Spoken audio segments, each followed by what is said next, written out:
السعادة مساكم الله بالخير إلى وزير الخدمة المدنية اللي أنا صراحة ما أدري وش دورها الوزارة بالضبط، ونائب وزير الاقتصاد.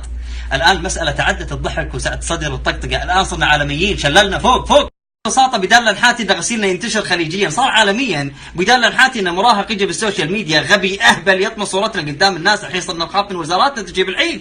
بناء على ظهوركم اللي طال انتظاره، وبناء على تصريحاتكم الكريمة الموقرة في برنامج يفترض أنه يكون مغلف أمل لشعب شعر ببعض الخوف والقلق بسبب تغييرات مفاجئة. النتيجة أنه استبدلت مغلفات الأمل إلى مغلفات مطنزة عالميا.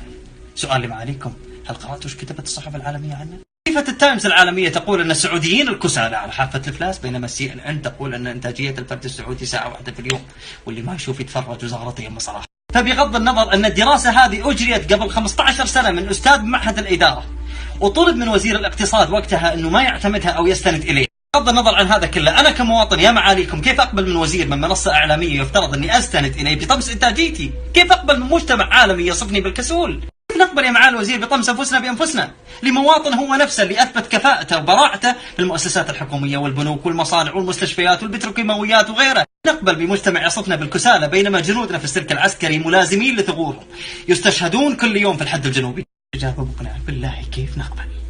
وبعضنا ما يدخل على هلا الا بعد نص الليل، وبعضنا في البر وفي البحر ما اشوفها الا كل شهر. هذا انت وفرت له فرصه. انت متخيل حجم الصفعه اللي صفعت فيها الشباب السعودي الطموح اللي يحاول يثبت نفسه كل يوم؟ الشباب السعودي اللي ما يقبل بكلمه السعودي ما يشتغل. حتى لا نتطرق لهالدراسه، ما فكرنا كيف نخلي الموظف ينتج باخلاص وحماس؟ ما فكرنا في البيئه الاداريه، الفساد، العبوديه، العشائريه، الظلم، القبليه، الطائفيه. ما كنا نتمناها اللي قاله خلف الحلبي، قال أصعب شعور أنك تنام بشعور السعودي الذي يملك أكبر احتياطي نفطي في العالم، بينما تصحو بشعور اليوناني الذي غرقت مؤسساته في بحر الإفلاس. أقسم بالله أقولها بقناعة أن الخير جاي لهالديرة دام الله المعطي الرزاق، وأن الخير موجود بإذن الله دام أن احنا موجودين، لكن ما حد يحب يلقى اللوم عليه.